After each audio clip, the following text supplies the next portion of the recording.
everybody. I hope you're having a good Friday today. Today is October 17th, and I thought I would do a financial Friday from my little seat here in my home. And as I progress through my personal finances, I decided to name this video my Frightening Financial Friday. We're starting Halloween a couple weeks early. This morning I logged into my bank account, which I don't do it every day, but I probably do it 2 or 3 times a week. And I discovered a double payment came out for what I give to the church every month. And I just started doing this in August. Instead of writing a check or throwing cash in the offering plate, I thought I would start just doing a direct deposit. And this morning it came out twice, and I'm going, oh no. So that was beginning of my frightful Friday. So I called the church office, and the finance person was on vacation, so she'll call back next week. But I did go into my account, and turned out I bank at a credit union, and I've had trouble setting up any kind of deposits or withdrawals. I don't know if it's a credit union thing or what, but when I set up it's called push pay. I guess that's a popular way to transfer money.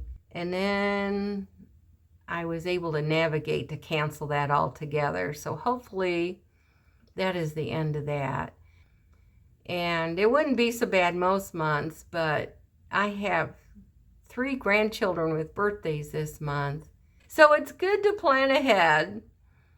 And what I'm going to do is I'm just going to watch my money closer the rest of the month.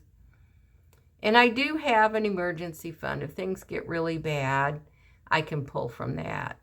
So, moral of the story this morning, church related or not, is people should check their bank accounts frequently, because little hiccups do happen. After I resolved the problem with the push pay through my church, taking money out of my account twice, I called the car insurance company, and I received my bill this week for the next 6 months, and my insurance is going up about 15%. And I wanted to explore some options for payment reductions, and there really isn't any. And I had signed up for this Save and Pay back in June, and you put a little icon thing on your windshield, and it tracks your driving, and I don't like it. I feel kind of like Big Brother monitors everything that you do. I just don't like it. And I live in the back of a housing neighborhood, and I live on a long street, and the traffic isn't horrible, but there's a fair amount of traffic. People park in the street instead of the driveway, and we have sidewalks, and people tend to walk and jog in the street. Ditto for bicycles. I would probably want to ride a bicycle in the street rather than a sidewalk too. But there's always a lot of stopping and starting, and just being aware what's going on, and being a good defensive driver. But evidently this little app doesn't like all the braking that I do, and I think I'm being a good driver. So I am discontinuing that. And for this 6 months, from June to December, I saved, I think, about $45. And next, if I keep it beginning in December, I think I would save $9 a month. But I just don't like it. So my insurance was, before the discount was $520, and now it's going up to $600. That's quite a jump. So I have a decision to make. Do I shop around for another car insurance company? And I can hear people yelling through the computer system saying, yes, find another insurance company. But I've been with them for over 30 years. And they've done me well. I was in an accident a year ago, and they took excellent care. I didn't have to do anything. You know, they just got the car in, got the car out, got it taken care of. So they provided really good service when I needed it. So that's something I need to dwell upon. I watch a lot of financial YouTube channels. And this week, I watched George Camel with a K, and he's a part of the Dave Ramsey team, and he gives some pretty good advice. He's kind of quirky, I guess. He's kind of a financial nerd, but he tries to throw in jokes, and they're kind of corny, but he gave some good tips that I thought I would share. And one of them was, you know, we sign up for subscriptions, you know, whether it's a software thing or subscriptions for cable or YouTube or whatever. And we just ignore them. Sometimes we don't really do the subscriptions anymore, but they keep hitting our bank account month after month after month. And I know that's a true statement for me. So one of his tips was to go over your subscriptions, and if you really don't use them, cancel them. And another thing he talked about was, you know, you get emails from different companies. They're always promoting their product. And he said, if you get a lot of these and you're tempted, delete them. I'm saying it worse than he did. But I'm kind of guilty of that. I enjoy knitting, and I'll see a brand of yarn that I like, and I'll sign up for it. Well, they send emails almost daily, and then I go down the rabbit hole of scrolling through their new colorway of the month and everything, and I truly am tempted to buy more yarn, and I have enough yarn. So that's just a personal example. So I have started deleting some of my my favorite yarn companies because I am tempted. And I have one subscription I just started this month, which I'm kind of debating. And it was a good thing I'm doing what I'm doing. It's called Logos. It's a software program for Bible studies. And you could subscribe for a year, or you could subscribe for 6 months, or you could subscribe for a month. And I'm trying it on a month-by-month basis because I'm not sure I'm going to use it.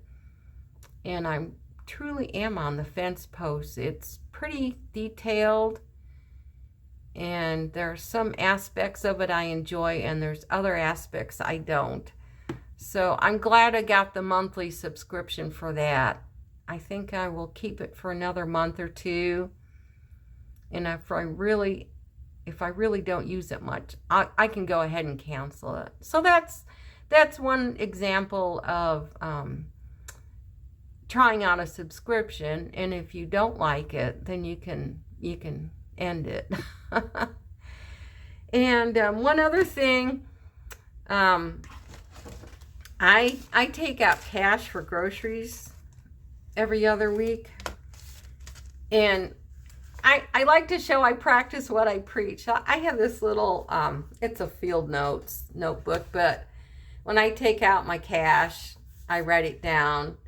And I noticed when I got this out, I was doing this in July and I haven't done it in a while, so I started up in October. And what I do is I've been saving my receipts. And I have a little paper clippy thing in here. So it's good to track what we do, keep an eye on what we buy. And it's just a habit that I really need to keep up. I do live on a low budget, and I'm not starving, and my bills are paid, but I don't have a whole lot of fluff at the end of the month, so I need to keep track of what I buy. And actually this month, I bought, I went to Shipshewana on October 7th, and I bought a book, and I bought a donut. I spent $20, but I did pack my lunch. And then, what did I buy? Oh, I bought bird seed, so I include that in my groceries. But it just kind of helps keep track of what you buy. And I think that's a big part of, I'm going to take my glasses off. That's a big part of keeping a budget. It's not a doomsday thing, but it gives me parameters. Like I know every month pretty much, my mortgage, my utility bills. I can kind of average out how much I spend month to month. And then I know I have to have that much sitting in my bank account. And then there's other variables that, we need to have some fun money. Like I bought a book earlier, and I do buy a few things online. So a budget isn't rigid. It kind of is in a way. I hope I'm explaining this well. But a budget gives me a safety net. I know how much, fixed expenses, like your mortgage and your utility bills and how much you spend on food. But it also allows you to have a little fun money at the end of the month. And when you've pre-planned what you're spending, you don't have to kind of scratch your head and say, can I do this? I'm not sure if I can buy that or whatever. But if you know in your head what your typical month is, you can go ahead and buy it. And it's noisy outside. I've got birds that are angrily singing, and they're working on my street. And I thought it would be my street. I'm next to the corner house on a street, and they're working on the corner.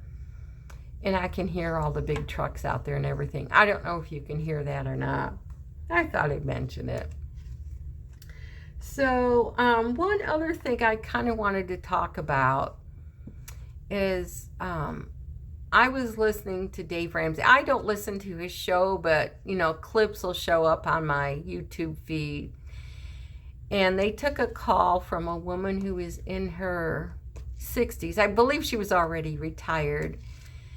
And she came across this scheme, this financial scheme, and she withdrew like $400,000 out of her 401k, and she talked her brother into doing this, and it was his life savings.